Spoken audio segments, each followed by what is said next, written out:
Hello, welcome back to my channel, guys. Today I'm gonna talk about my skin. I have had acne since I was in second grade. It has changed and morphed and it's been crazy. So I don't know, I'm gonna talk about it because I think there's someone out there who needs to know that they're not the only one and it's okay. So I'm gonna add some pictures. I have a lot of pictures, like the different stages of my skin and stuff. I don't have a lot from when I was a kid, just because I didn't take pictures. I didn't like being in pictures.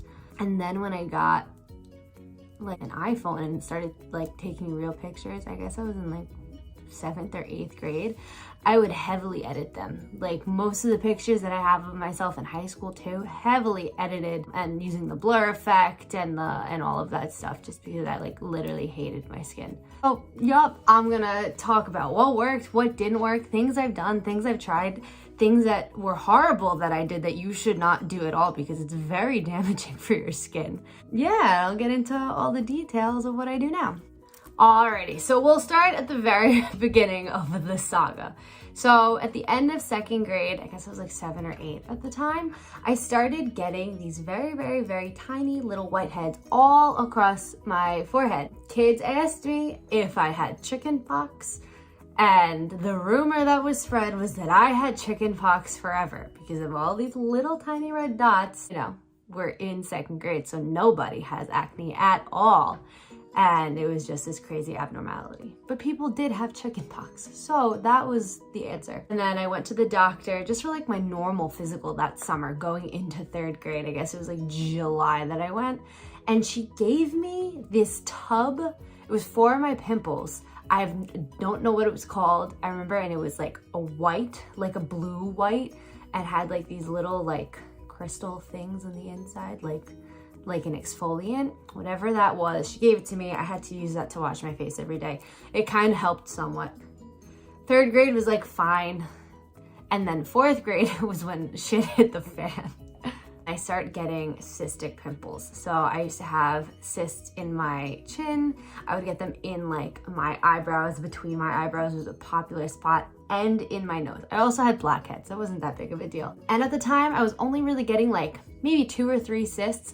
I actually, you would be able to see, I have gaps in my eyebrow hair, random ones. And that's from old acne scars. And the hair just doesn't grow back even though it's flat now. So that's why I fill in my eyebrows with powder just to fill in those little holes and stuff. So yeah, I started getting these cysts. I remember end of 4th grade, a girl in my class, she's really sweet. She did not mean anything mean by this at all. And she asked me, she's like, Sam, what happened? Your face is all bruised. Did you get punched in the face? Did you get in a fight at hockey? Because I played hockey as a kid growing up. Obviously we're not fighting. It's not allowed. It's hard to kick those helmets off. Those things are huge. And I was like, no, they're pimples, because I had these 2 massive cysts on either side of my nose. And again, they swell, and just because of how they heal and whatever, it gets red and purple. And I literally wanted to crawl into a hole and die. I was mortified. Because at least up until that point, no one really used to said anything. It was just the chickenpox thing, but I don't know, that wasn't a big deal. It made sense why people were saying that. Whatever. So that really sucked. And then I was kind of dealing with that. I started breaking out on my chest and on my back. It wasn't as severe. Again, it was just a few of them, but that's kind of when it started at the same time as getting these cysts on my face. And now 5th grade rolls around and my body doesn't know what to do with itself. I start breaking out all over my back, my shoulders, the tops of my arms, from the top to the bottom of my back. And I used to get them on my thighs a lot. At first it started out just being little ones, I guess just because of the hair follicles and stuff. And exfoliating would help. So I would use honey and sugar together. There was a homemade body scrub that my mom told me to make, and I would use it on my legs to help exfoliate. Yeah. And then eventually it turned into getting bigger cysts and things like that, which I still get sometimes too in the winter. It's 1 or 2, well, whatever. Another thing about me, I am very hairy. I have hair literally everywhere except the tops of my feet. I know some people have hair on the tops of my feet. I, for some reason, don't have that. On my arms, I'll show you. I haven't waxed so you can see. I have been waxing my arms since I was like 13. So this is like not as much as it was before. It was more than this growing up, which is also fine and normal. People used to be like extremely mean. If you're watching this and I went to school with you and you're concerned that you were mean about this, like, okay, I don't care now, but like you probably were. Like, for future reference, there's no need to point things out like this. Like, it's okay. The people who have these things on their body, like, we know, and that's fine. We see it every day. And I think that's what used to get me most upset about everything. Like, when people started pointing these things out, again, some people were harmless. Other people would lift my shirt and call me a monkey in front of other people. That's not, like, that's horrible. I should have punched you in the face. Whatever. Like, I see it every day. Like, these are things that I've thought and have been insecure about forever. Like, I had the hair on my arms since I was a kid. It wasn't just a puberty thing. Like, like on my back I have hair, everything, whatever. So the point is, I'm hairy. That's okay. Now, it's connected to the pimples and the breakouts, and like why I would break out kind of all over the place, because again, you're dealing with hair follicles and the oil production in these follicles and like all of this stuff. So all of this is intertwined and connected. Now we're in 5th grade. Of course, we have the puberty talk in the middle of the year, and Miss Kramer, I love her. She was like the health teacher at the high school, so she came to talk to us. And she specifically said, just because we're talking about all of this girl stuff does not mean you're gonna get your period in 3 months. Lo and behold, 3 months later, on May 17th, 2011, I got my period. I literally wanted to die because we opened our pool and like I couldn't swim in the summer. I remember it was a whole thing. I went to the nurse. I told the nurse, and I start crying hysterically. She goes, "No, it's okay, honey. It's okay. Like, it's normal, like, you know this was gonna happen." And I was like, "No, it's not that. I can't go in my pool. My dad opened that." Like, I'm mortified that I cannot go swimming after school. The pool was so cold. It was like not swimming weather, whatever. It was fine. I get over it. I go back to lunch. She helped me. Of course, the only underwear that was in like the box of like underwear in case of emergencies, because I didn't have my own because I was 11 and not having accidents, were these pink granny panties. They're very high-waisted. They were a little bit too big, so kind of uncomfortable. And they had like unicorns and rainbows on them. And the unicorns literally haunt me, the vision of that print underwear. So that really caused the explosion of all my hormones to just like go ape shit. So 6th grade, I had blackheads all over. I'm starting to break out with a bunch of little pimples, like kind of all over my face, in addition to getting more cysts, and then again having cysts on my back, specifically on like my bra line. I would get them, and on my chest. The ones on my chest would kill because they would just like throb throughout the day. I go to the dermatologist in 6th grade. He prescribed me clindamycin phosphate lotion for my face and chest, something else that I don't remember, like another gel, and tells me to use benzoyl peroxide. And I use benzoyl peroxide, and it actually helps, like, for the most part. It helped somewhat for my back and my chest, whatever. It probably would have helped more if I used a moisturizer, because I didn't do that.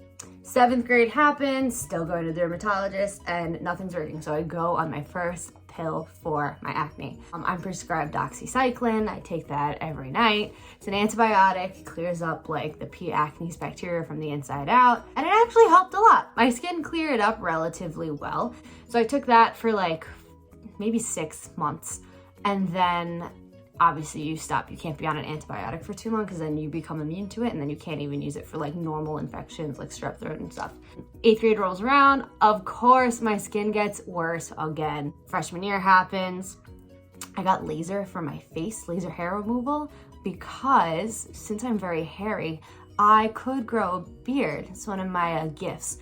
So I started waxing my face and my eyebrows when I was 12. My mom does it, so she was doing it. I also started waxing my arms, my stomach, and my back when I was like 13. That was like a year later.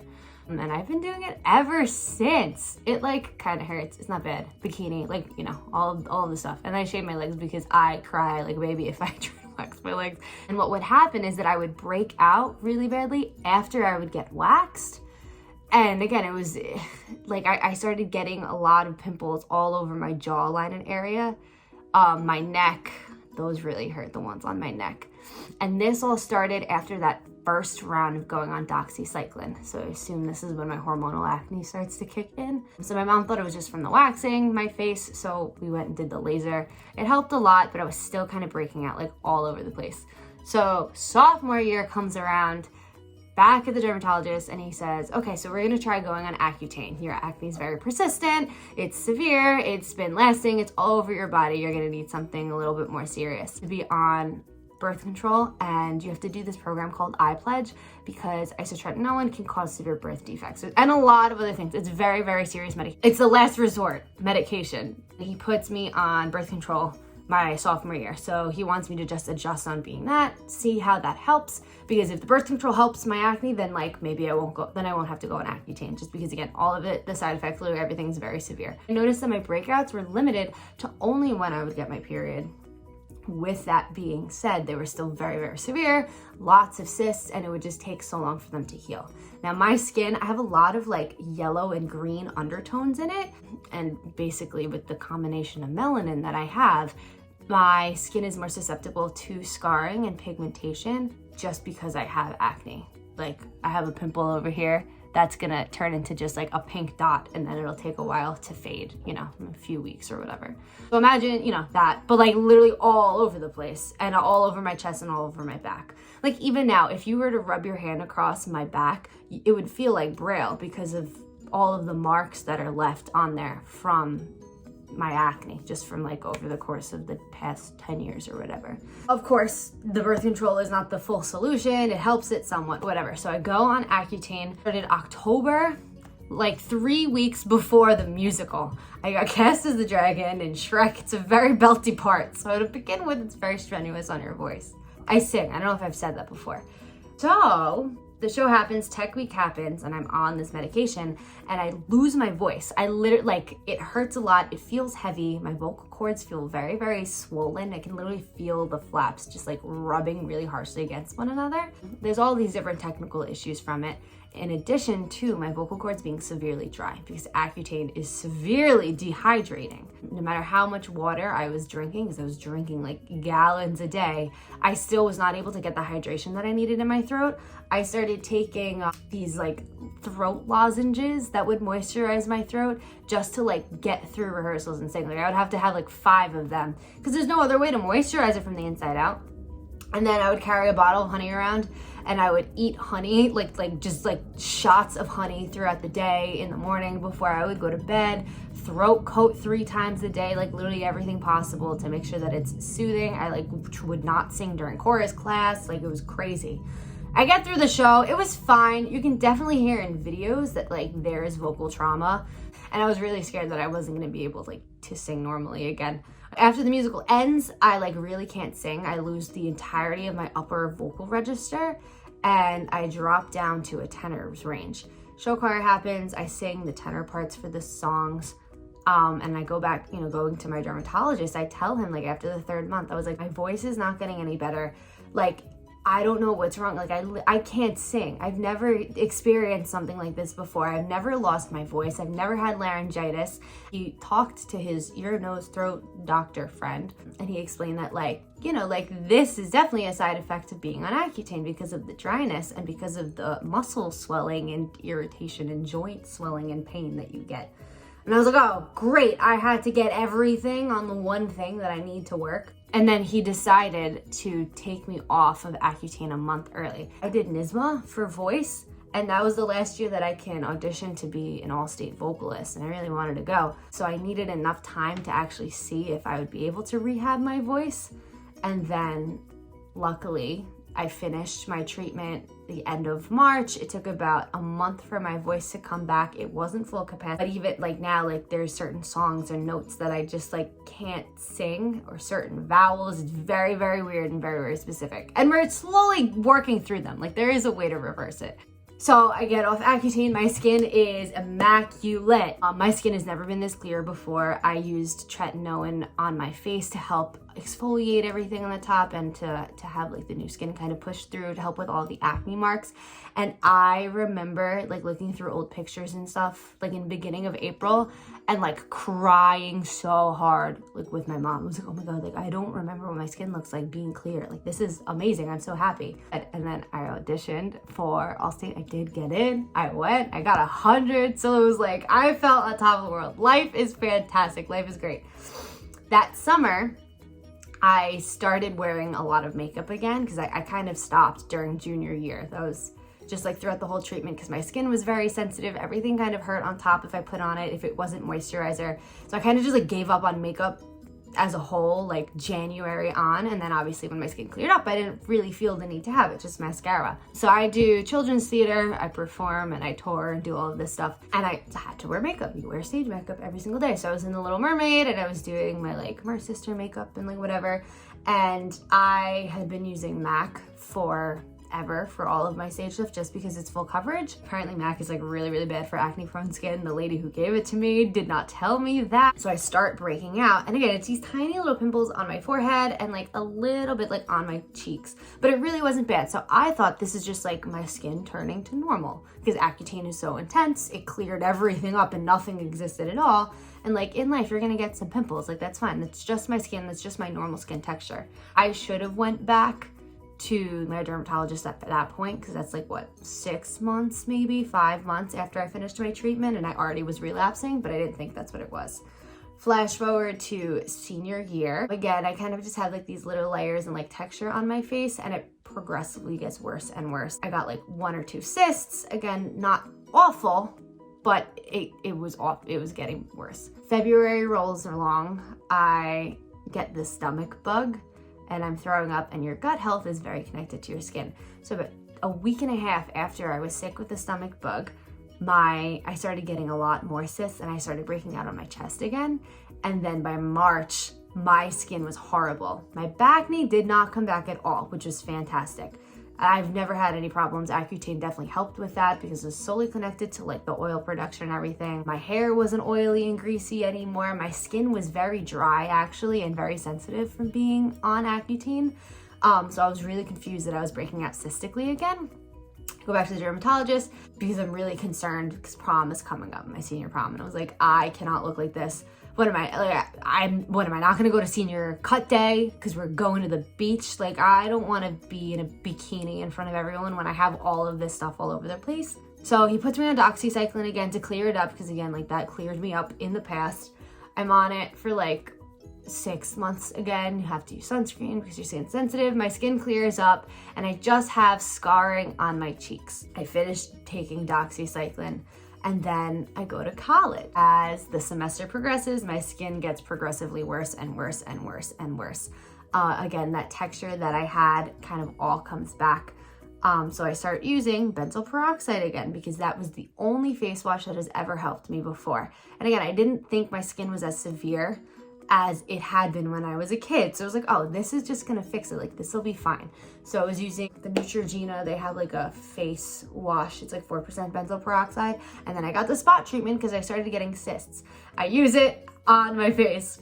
And it turns out I'm severely allergic to benzoyl peroxide. I wake up and I have this giant like rash thing under my eyes. I call it eye herpes. It's not what it's actually called. It looked like a bacterial infection. I didn't know if it was because I touched something on the subway or what. So I go to my dermatologist. He's like, oh my gosh, this is weird. I don't know what this is. I'll give you a topical steroid. Let me know if this helps it.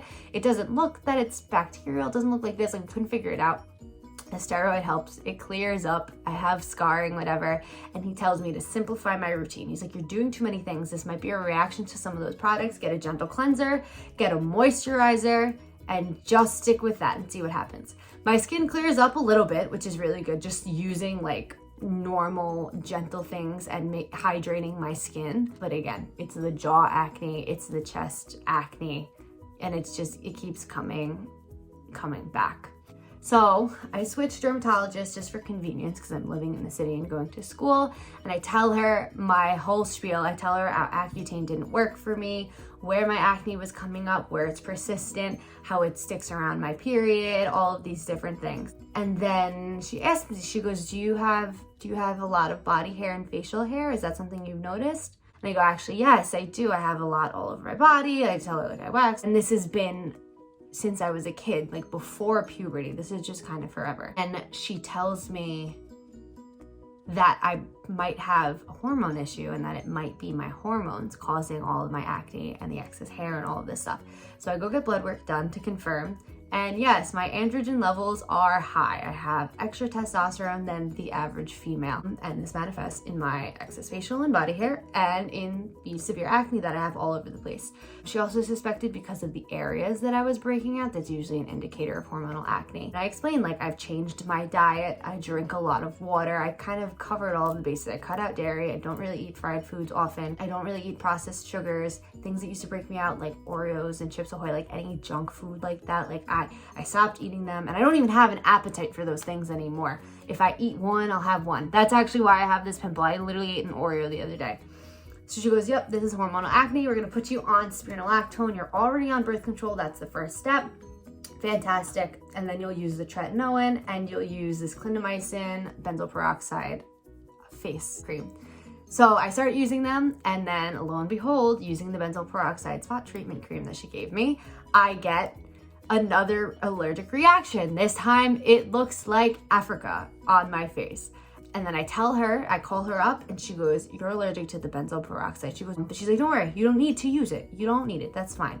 The other products you're using, and then she prescribed me Dapsone. That is a different type of RX medication for acne. So that's what we're using now. So it took about 3.5 to 4 months for my purge to stop. So the purge, this is the beginning part of any new skin treatment, oral medication, birth control, anything that you take for your acne. You're gonna have just like a bunch of these breakouts that kind of get rid of everything that's under the surface. So this causes everything to kind of get flooded out and to come out. For me, I've noticed that it's been like cycles of breakouts, like every 2 weeks. For a week and a half I would get them. And again, same thing, I would have the issues with the scarring, so it would look like it was longer. But I was able to see improvements because of the texture of my skin was going away. It was getting flatter, which is really, really, really awesome. Since I was using the tretinoin at the same time, that was helping with the different pigmentation and stuff. Product that I have, that I had been using since I was on Accutane, just because it also like helped to moisturize my skin a lot, was the Palmer's Skin Therapy Face Oil. So that I also was using. I never stopped using that throughout since I was on Accutane, and I still use it now. So I currently take 100 milligrams of Spironolactone. The only side effects that I noticed is that I can be dehydrated, so I have to make sure that I drink enough water because it's a diuretic. And then that's about it. My birth control, I take Yaz. Yaz is one of the 3 birth controls that is proven to help with acne in women. So Yaz is great. Obviously, this is my skin now. I just had some blush on my face. That's like really it, nothing else. And highlighter. I don't really wear a lot of stuff anymore, especially just with like the masks and whatnot. But I do like makeup. Makeup is fun. Makeup is an art thing now, which is really good. As a kid, I started wearing foundation when I was 11 years old. When I was in 6th grade that Christmas, my mom brought me to Macy's to get my foundation matched. And I am Latina, my mom's from Nicaragua. So in Hispanic culture, usually like your quinceañera or sweet 16, like I had a sweet 16, you just wait till you're old enough to use makeup and to wear heels and dress like whatever, like all of these different things. This is a cultural thing. So she brought me to Macy's to get my foundation matched, and she's like, this is just for skin, this is to make you comfortable, this is for you, we're gonna break the rules a little bit, but that's it. You can't, no mascara, no that, you know, it was just like the face stuff. Yeah, I'm like gonna cry. I'm getting very emotional thinking about it because like it meant a lot that she let me go and do that, just like so I could feel like, I don't know, a little bit better about myself. Thanks, Mom. I have been using makeup since I was a kid, and it's, you know, at first it was connected. It was about looking normal, which like really sucks. Like I never thought I looked normal. I literally thought I was the ugliest person alive, like since I was a little kid. And again, like half the stuff is like thoughts. You see things as a kid and you see things that you don't like for whatever reason, you know, and that's just like, I wish I didn't have that. I don't want to have that. I don't want to deal that. And then when other people point it out and say it to you, and it's reiterated that like, oh, you have that and that's weird. Oh, you have that and that's gross. Oh, you have that and, you know, it makes you undesirable, you're ugly. Like literally someone in kindergarten called me ugly like every single day. And like, it haunts me to this day as an adult at 21 years old, you know? Like things that normal people just forget about. In terms of my body hair, I've been told that I'm a monkey. I've been called a man because I had a mustache as a kid, or like a unibrow and whatever. And like, I don't know. It sucks. It really sucks. And as an adult, I'm very insecure in my femininity. Very, very insecure in it. And again, while I remove my body hair for myself, like there is still that big connection of like other people. Like there is always that fear. Like I don't know how you kind of take that away from it, even though it is something that I do. You know, it's my own preference for myself. It's very, very weird. But it goes down to why I curl my eyelashes all the time. My eyelashes being curled make me feel more like a woman, or girlier, or prettier, or cute, or like whatever. And like, you know, how my hair looks. Like I am so vain. I'll say it. I'm so vain and so concerned about what I look like because it's so hard to like get rid of like all this stuff from like being a kid. It's tough. So thank you, Mom, for letting me use makeup to be comfortable. We've grown out of using it as a necessity, and now it's something for fun. And if you use it for a necessity, that is totally fine. You do what you need to do. You do what you need to do to get you comfortable, to get your ass out of bed, and to go do the things that you need to do. That is fine. That is completely fine. Those are all my tips. I don't know how long this video is going to be. It's probably going to be a little bit on the longer side, but that's fine. I want to make sure you see all the pictures, you know the whole journey, all of the ups and downs. It's okay if you relapse on Accutane. If you're a guy, you can go on it a second time and you'll be fine. If you're a girl, talk about getting your hormones tested to see what the issue actually is, to see what is best for you, if it's more of a matter of managing, or maybe you just need another round. Lots of things you can do. Avoid dairy, stay away from fried food, put the Oreos down and away. In terms of diet stuff, I would like, don't restrict yourself. Eat the ice cream if you want. Like that's fine once in a while, you know, it happens, it's life. Don't torture yourself. But in general, substitute butter for olive oil, bake thing, all of these slight changes, and you'll be golden. You'll be good to go. Basics, you need a cleansing wash that is not too harsh for your skin. If you're using something that's medicated, make sure that it's targeted for the acne you have. If you're using benzoyl peroxide, you're gonna have cysts and nodules, which are bigger pimples. Salicylic acid's great as an exfoliant and for smaller pimples. Make sure you're moisturizing all the time you need to. If you have oily skin, you still have to moisturize because that oil, your skin might actually be dry, and because it's dry, it's causing your body to secrete more sebum, which is gonna make your skin oily to moisturize it because your moisture barrier is broken and your skin is stripped. So you always need to moisturize no matter what type of skin you have, and sunscreen is very, very, very, very important. It's gonna help prevent those dark marks from getting even darker. Everyone has acne marks and hyperpigmentation. It's just a process of the skin healing, and they fade. They do fade over time. Use a retinol to help the fading process, help it quicker. If you go to a dermatologist, ask about tretinoin because that's gonna help skin cell turnover, just to push out all of those upper layers of skin so that the new skin kind of pushes through. Make sure you're removing your makeup every night before you go to bed. I know it takes time, but like, just take the 5 minutes. Just do it. You gotta do it. Yeah, retinols are also really great for anti-aging. Since you're using those things, they make your skin sensitive. Again, another reason to use sunscreen, and you will still get tan. You can always use self-tanner. There's always another solution, you know? Yeah, those are all of my tips. That's all my advice, I think. Let me know if you need anything or have any questions about specific things. Be nice to one another. Be kind to other people. You don't know what they're going through. I never understood why people are like blatantly mean, especially about appearance. It makes no sense. Grandma Molly always said, if you have nothing nice to say, do not say it. If someone says something not nice to you about your appearance, literally punch him. Like, no, don't punch him in the face, but like, defend yourself. You have every right to. They have no right to be an ass to you. Like, none at all. None. This is my philosophy of life. Now that I'm an adult and past all of this bullcrap, and this is what I tell my cousins and the children in my life. Everybody is on the same playing field. And you want to know how I know everyone's on the same playing field? because everybody poops. Everybody on this earth, I don't care how much money you have, I don't care what you look like, I don't care who you're dating, I don't care what clothes you're wearing. At the end of the day, everybody poops. So we are all on the same playing field. We're all human beings because we literally all poop. Since we're all human beings, we all have the potential to have a lot of different things and to look different, and that's fine. So we're not gonna spend our days making everyone else's lives harder for no reason. So just be kind. Purging, no matter what you take, no matter what you do, it's gonna be a purge for like 3 to 4 months. And after that hump, it's smooth sailing. And we'll fix it and it'll be okay. Do not worry. Thank you for watching. This is probably a lengthy video, but that's okay. I think it's necessary. All of this stuff is necessary. That's all. Thank you for watching. If you lasted this long, I appreciate you very, very much. Have a good night. Make sure you like, comment, and subscribe. Follow my socials. Everything's gonna be tagged below. Let me know if you need anything. And that's it. Alrighty. Bye, guys.